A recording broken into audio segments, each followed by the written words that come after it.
What's going on, my folks? This is your boy Asiago on 3 a.m. Thoughts. Yeah, so, so what am I going to talk about tonight?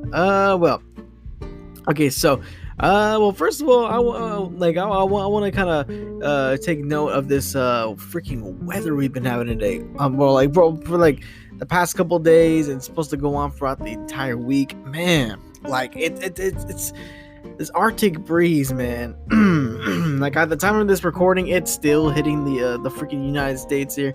My God, is it cold? Like it's so damn cold. I mean, it's freaking Arctic wind. It's coming down from the actual Arctic Circle. It's a ginormous cold gust of wind. It's just blowing across the freaking country. My God, is it cold? Like, I mean, I live here in freaking southeastern Texas. I don't know cold. I don't even know snow. Like, what the hell is snow? But seriously though, my God, like it's gotten so freaking cold here. Like the freaking the roads are frozen over. Freaking, it's like all these places are closed because all their employers are like, it's a bit too dangerous to drive out there right now. So don't show up to work.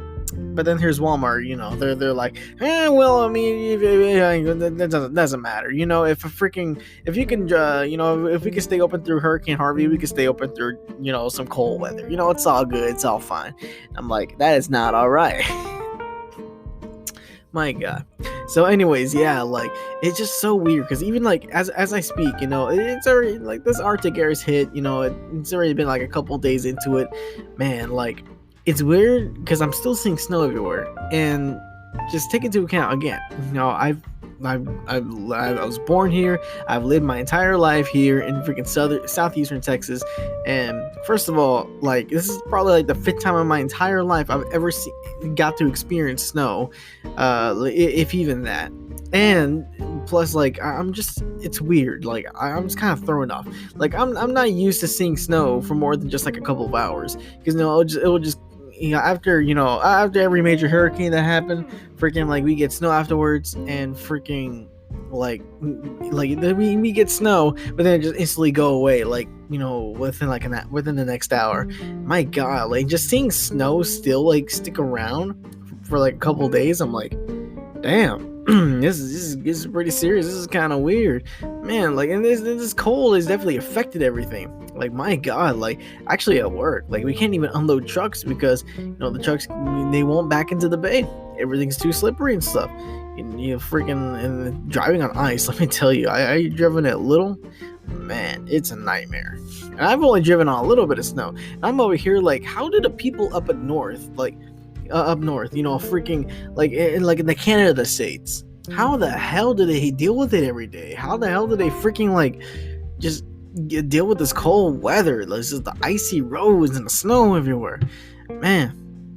Actually, the other day, I made a snowman because, well, I mean, it very hardly ever snows in my life, so I thought, I'm gonna take the opportunity. I'm gonna build a snowman. So that's exactly what I did, and I came home, earlier tonight, and I saw that it was still there. It was weird because all the snow that was around it melted, so it was just kind of clear. But then, like the snowman stayed intact. I was like, damn. Okay, shoot, whatever. And the freaking front porch was still slippery as hell, and I almost freaking slipped. But anyways, aside from that, yeah, damn, this is like this place, like this whole place has been just a wonderful winter wonderland. Yeah, but seriously, damn, like I just can't believe how much this affected everything. As a matter of fact, me and some coworkers, we were out, getting some lunch, or at least we're trying to see if anything was open near lunch, and we thought, hey, let's go to Jack in the Box down the street. Freaking Jack in the Box is always open. Freaking they don't like their employees, being off on Christmas or Halloween or any of these like big events, and I'm pretty sure they're open during the hurricanes too. So I thought, what's a little bit of cold weather gonna do to freaking Jack in the Box? So we drive all the way down there, like the full freaking, like, I guess you would say like 10 minutes to get over there. My God, not only is it closed, everything around it was just closed. Like everything just seemed deserted and stuff. Freaking, oh yeah, and a lot of places around here freaking like lost their power. Some places, they're not even having they're not having running water, and I'm like, well, damn. But anyways, back to the street. I'm just looking at all these places. They're all deserted and stuff. But I'm like, okay, I see. This is probably how it should have looked whenever COVID first, made a big impact on the country. Like, I'm just saying, man, freaking, like, you people, like, you'll continue to, like, just live normal lives. Like, you'll continue to just be living like normal when the supposedly deadly virus, is running rampant, and then some cold weather happens. You're like, oh no, okay, yeah, everybody stay home. Everybody stay home. We're just gonna, chill, like literally chill. And well, then again, they don't do the whole 6 feet thing, but still, like, I'm like, damn, this is probably what they wanted how they wanted it to look, but. Yeah, well, then again, this is Texas for you. We're very persistent. A little old virus ain't gonna hurt us, or at least it really ain't gonna stop us, at least. But some cold weather, yeah, that's our weakness right there. That's pretty much our damn weakness. But anyways. Yeah, so we freaking rode to the Jack in the Box, realized that nobody was there, so I drove further into the into the little town that we're in, because Walmart's on the border of two towns, freaking LaPorte and Deer Park, and we drove a little more into Deer Park, and my God. Like, I figure, okay, so the traffic light here, the Jack in the Box, none of these places have power. So I heard that Deer Park doesn't have power. So none of these places are going to be open. Yeah, and so I'm over here trying to turn around, or at least trying in vain to find a restaurant that was open. I'm like, nothing. None of these are going to work. So I decided to just turn back around and drive back to the store. All to no avail. We wasted 30 minutes of our lunch break trying to find a place that was open. Anything. Not even the Whataburger. The very place that I saw open during the hurricane, because I had to work during the hurricane. My God. Whatever. These places are weird. Again, freaking, like, you won't close for one thing, but you'll close for another. I don't know what's up with y'all, but shoot. Anyways, yeah. So he had to go back inside. Freaking, actually, damn. Actually, I lost my train of thought there, but anyways, yeah, like for real, like we went back inside, we got some of that deli food. Yeah, let me tell you about that deli food. It's not the best. It don't taste the best, definitely, but it gets the job done. It hits the spot, and I'm like, you know what? It's not great, but it's good. It's good, really good. Anyways, apart from all that, speaking of food. Okay, so I was I wasn't stocking exactly. I was more top stocking the freaking pet salad today. Now, top stocking is basically you go into a store. I've only seen this in places like Walmart. I don't really see it in Target, but basically, like, you have this very top shelf that no normal person can reach, and that's where you put your excess stock on. You stock on top. You do that so you don't have to take all that stuff to the back room, and it doesn't take up a whole lot of space. So so I'm taking these stuff, and I'm taking these items down from the very top shelf. I'm restocking them, given that there's any room. I'm doing this, and so I'm in the pet section, and I notice that there's a party pack. Yeah, there's a party pack of dog treats, and I'm like, okay, here's what my mind's thinking. Okay, so there's party packs of like chips, cookies, all these like snacks, and hell, sometimes for cereal. And I'm like, well, yeah, because like typically you want a bigger size for a party, because humans throw parties. And I'm like, last time I checked, dogs do not throw parties. Why do you need a party size for dog treats? And I'm like, what are you guys thinking? Like, it's weird, just the whole existence of it just boggles my mind. It seems like something that shouldn't exist but does exist. Or you never know, maybe it's not the dogs throwing parties, but then again, you never know. shoot, like shoot, maybe when you're gone, maybe that those movies, the Secret Life of Pets, maybe that's like a real thing or something. Like maybe you're out of the house, you're working, you're going to school, you're doing whatever, and your dogs are just having the time of their lives. They're partying, they're inviting all their little dog friends, even the stray dogs from all across the neighborhood, all across the streets. They're bringing them all into your house. They're freaking, they're jamming up. Who let the dogs out? Woo, woo, woo, and they get that party pack of treats, and they're like, all right, let's party, yeah, let's get it on, like, come on, let's go. And I'm like, oh man, you never know. Maybe your dogs do that. I mean, how do you know? You don't have a camera set up in your house, or even if you do, you never know. They can manipulate the footage. It'd be like that movie Cats and Dogs, where they got all this secret technology in their dog houses. But anyways, aside from that, what if it's not the dogs throwing these, what if it's not the dogs that's creating the necessity for freaking party pack treats? What if it's not the dogs? What if it's the humans? Like, I mean, I've seen people eat dog treats before. My God, actually, I used to work with this guy. So what he would do, even while we were stocking the pet aisle, this dude, like, if pretty much every other thing he stocked, he would open up and eat. And I'm like, what are you doing? What? And he's like, oh, well, you see, and he'll be chewing while he would say this. Well, first of all, I kind of like this stuff. This stuff kind of tastes good, but no lie though. I figure if I'm gonna feed this stuff to my dog, I might as well, try it myself. If I wouldn't eat it, I know my dog would not eat it. So that's why I'm giving these treats a little taste. I'm like, dude, you're opening a damn package. Like, you're supposed to be stocking that, man. You're doing more than just having a little taste. Like if you don't like it, you ain't gonna give it to your dog. You're just wasting it, brother. And he was like, oh, don't worry about it. Don't worry about it. Just worry about yourself. And I'm like, dude, he like, what? Oh man, crazy, kind of retarded, but crazy. But anyways, yeah. So, yeah, that's about that. I mean, oh my God, like, it just still boggles my mind. Like, a party pack size for dog treats. Why did it just say it's just like mega size or extra size? Party size? Like, the only other scenario that I can imagine you needing those is if, like, you and a bunch of like of your Karen friends, like, freaking they have dog parties, every other Karen lady and their brings their dog on a leash. They all meet up at your house, and then you're all like, oh hey Frederica, hey girl, what are you doing? I mean, look at my dog. I don't know. I don't know. My mind's just going to a different place right now. Yeah, that's basically. Yeah, I don't know.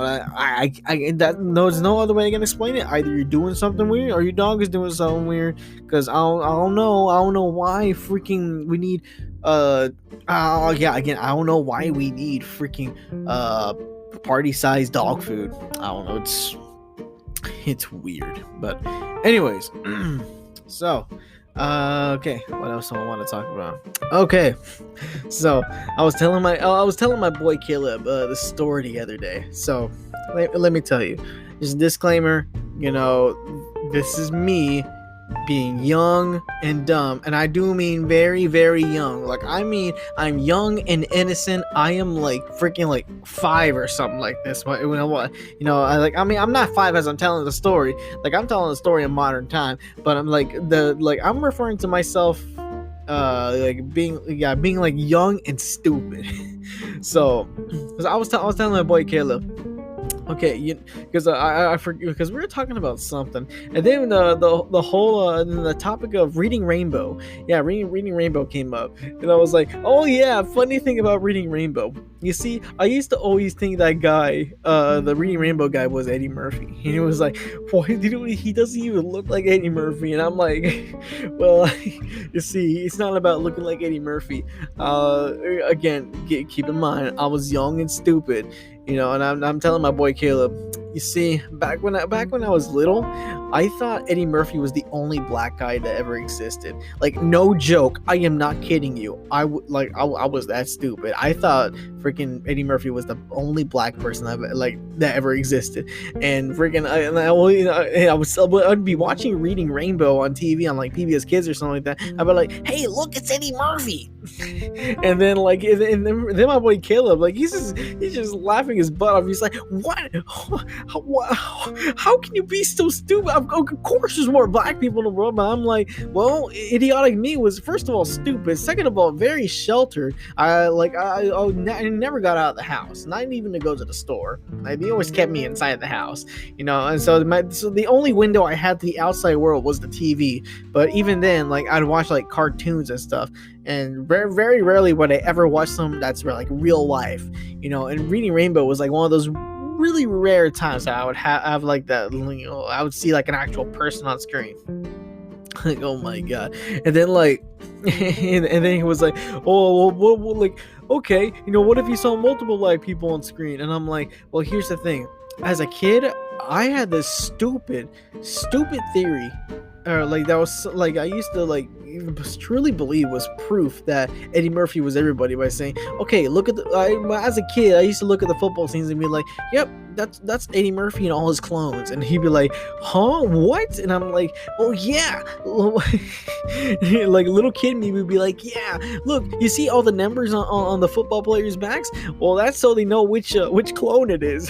So they can keep track of them. Like oh my god. Like I know I was stupid. And again, not only was I sheltered about like people being black, I was sheltered about people just being any other race other than like white. Actually, I thought I myself was white, like like for the longest time. And even like literally I thought Eddie Murphy was the only black person in the world until like my mom took me to a park, and I was playing with some kids, and then I saw these two black kids, and I'm like, wait a second, those aren't Eddie Murphy. Whoa, you're just more? I know, I'm dumb, I'm stupid, but anyways, young me was just a retard. But anyways, like, and so when I realized that there is more black people in the world, okay, I'm like, okay, that means I'm white, right? Like I thought myself was white, because I only thought, there's only two colors, right? I mean, even that, like that song Michael Jackson sings, it don't matter if you're black or white, da, da, da, da, da, da, you can be my brother, it don't matter if you're black or white. It's just like I love that song. But anyways, freaking yeah, so I just assumed that was white. But the weird thing was that anytime we went to my cousin's house, freaking like, my aunt would be like, my aunts and uncles, they'd be blasting their Mexican music, serving fajitas, freaking like speaking all in Spanish. And honestly, I thought like I used to think something like, oh yeah, we're going to, every time, my cousins live in Mexico, even though they don't live in Mexico. They live literally in Pasadena, Texas, man. But just like every time I go there, I would assume I was in freaking Mexico. Like, my god, like it literally, I think I was doing like a project for school, like or not even a project for school. Like, I forgot how I even got to this question. But one day I just walked up to my dad and I'm like, hey dad, what race are we? And he was like, oh yeah, you're Hispanic. And I'm like, huh, what's that? And he's like, look at you, you're brown, right? You're brown, right? Yeah, you're Hispanic. And I'm like, what? I thought I was white. Oh my god, like just the realization of these many different races like expanded my world so much. Like, oh my god. So like, not only that, so again, for the most of my childhood, I was like, I was like sheltered, not on purpose or not to like keep me, like not to keep my mind pure of anything, but like literally because like I just didn't watch a lot of TV, I didn't watch a lot of news, I didn't look at a lot of people, so like literally freaking like not Asians. I didn't even know like freaking Asians existed until I was in middle school. So like I was in middle. I think I was like 6th or 7th grade when I saw my first foreign exchange student. I think she was like Japanese or something like that, or Chinese, Japanese, whatever ease. But damn, like, and I was like. Like the first time I saw this girl, like, wow, my jaw dropped to the floor, and I was like, wow. Like, absolutely, wow, this girl is hot. There is something different about her, though. I don't know what, but she is hot.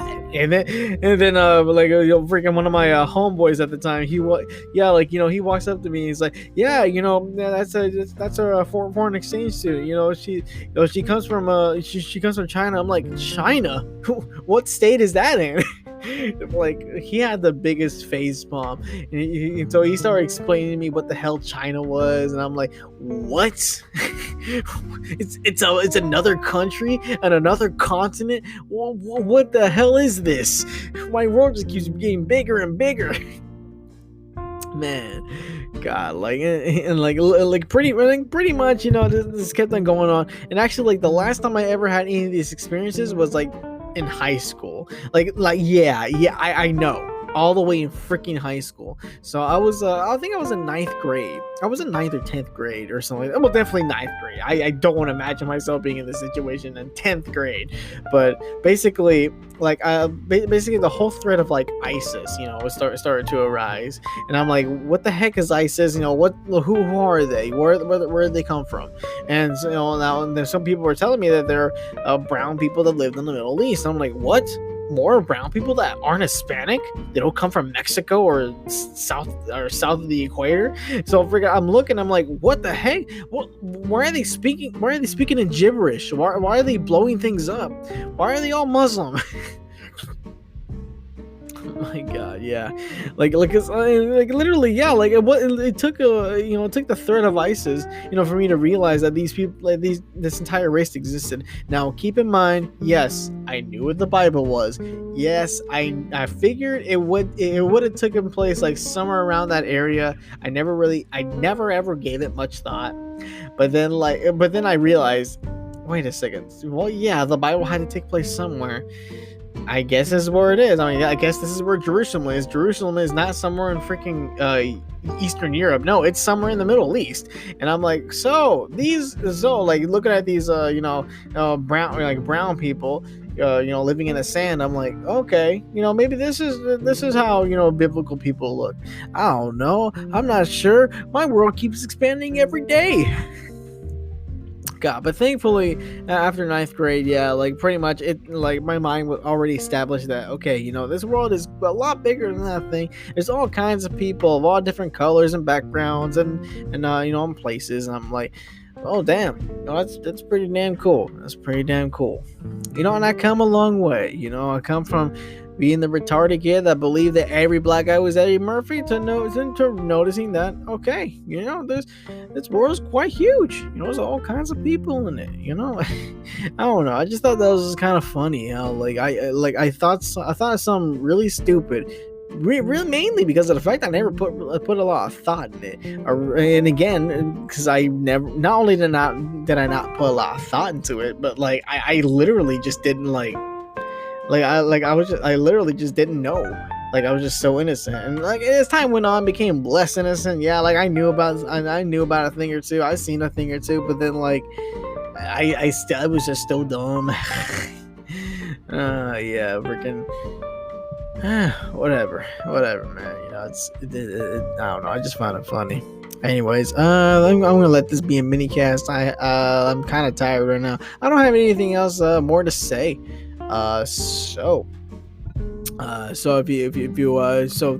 thank you. If you made it this far, thank you for listening to tonight's show. This is quite a long mini cast. I think I made one 30 minutes long, but whatever. It's been a while since I made one. Yeah. Anyways, so alrighty, the time for the outro. This is your boy Asiago on 3 a.m. Thoughts, signing off. Have you a good one.